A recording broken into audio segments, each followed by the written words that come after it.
Skip it up and that up. Gavin Free and Megan Turney are both big YouTube stars. Gavin Free actually has the YouTube channel Slow Mo Guys, which has over 10 million subscribers, and Megan Turney has her own YouTube channel, which has over 300,000 subscribers, but she also works for the wildly successful Rooster Teeth channel, which has over 9 million subscribers. So they're both very well known on YouTube, and they're both in a relationship together. Now, even if you have a small following on YouTube, you could have 2,000 people who subscribe to your YouTube channel.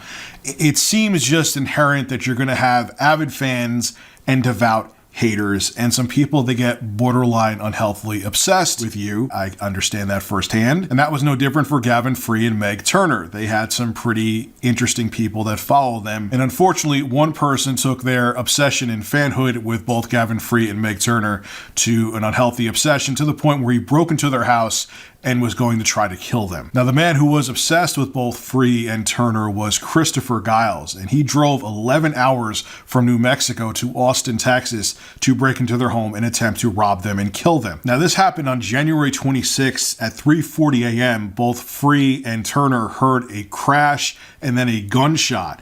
They got very scared, obviously, and they hid in their closet, and Christopher Giles looked around the home trying to find them. When he couldn't find them, he went back into his car and left, but at that point, both Free and Turner called the cops. The cops showed up, and at first, reports came out is that Christopher Giles killed himself, but with updates that came out, it was actually that the cops actually ended up killing Christopher Giles, so he died of a gunshot wound. Now, many of you may be thinking, even if this guy had a gun, he might have been harmless and maybe just wanted to hang out with them and hang out with YouTube stars. No. When police confiscated his phone, they found out that he referred to Megan Turney and Gavin Free by name, and he had a bunch of voice recordings on there, and in one of those voice recordings, Christopher Giles said this: "I want Gavin Free to die alone with no children." I don't get it. Why? What happens in someone's brain? But anyway, now police wanted to find out more information about what Christopher Giles' intentions were, so they got tablets and laptops and cell phones from his home, and obviously he was basically jotting down what he planned to do to both Free and Turner, so they want to see what his true plans were, and obviously they were disturbing. This is why when I was doxxed, I would lose my shit when I discussed it, and I would see people in the comment section saying, "Rich, what's the big deal? Your address is out there. What's the worst that can happen to you? Oh, maybe someone will send a pizza to your house." Look what happened with that recent swatting incident where someone died. Look what just happened with Gavin Free and Meg Turner, where they almost got killed. Someone drove to their house because they knew their information and wanted to murder them. Do you live, to the people that think it's not a big deal when someone doxes you, do you live in the same world we do? Do you live on the same planet that we do? Do you not know the insane shit that goes on? Or are you that detached that you just think that everything's just this nice, safe bubble? Or maybe you're just one of those sick, twisted pieces of garbage that you get off on stuff like this. Like, hey, I want to see another YouTube person get killed. I actually enjoy when this kind of drama happens. It's either one of the two. Either you're so detached that you don't think these things can actually happen, or you're actually hoping for them to happen. Like, you have ill will for people on the internet. How could you be so obsessed with someone, whether you're obsessed with them that you like them or obsessed with them that you hate them, that you want to destroy them?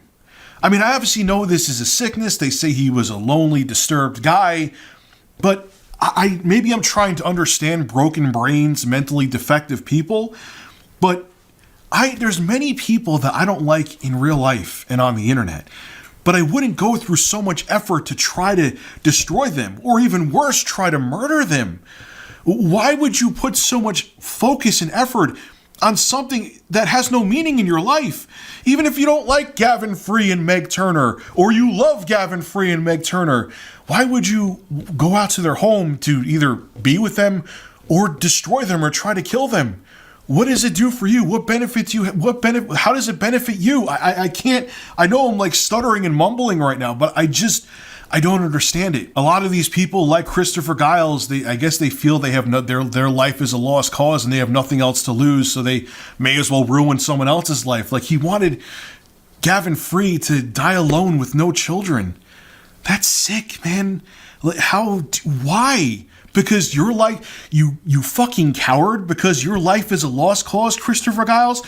Your life problems are not Gavin Free's problems. They're not Meg Turner's problems. They're just fucking yours. You deal with your problems. Don't put your problems on someone else because you feel they owe you something because they're on YouTube. And for people out there who feel that YouTubers owe them something, that they deserve shit like this because you may not like them or whatever the case may be, you're fucking pieces of garbage too. I'm not going to sit here and sugarcoat, look, this video gets demonetized, so be it. But just because you don't agree with someone or you don't like their content or whatever the case may be, doesn't mean that they should have their lives put on the line or they should have their livelihood destroyed simply because you don't like them. You're not that special, and if you think you are, fuck off. And last but not least, this right here, what happened with these two YouTubers and this psycho Christopher Giles, is why mental health needs to be taken more seriously. It's not just some imaginary thing. Yes, it is in your head because that's where you're mentally ill, but when mental illness is not addressed, that makes people like Christopher Giles. Stop pretending that mental illness doesn't exist, and it needs to be tackled and it needs to be taken more seriously. This is Rich of Review Tech USA signing out. Have a good one.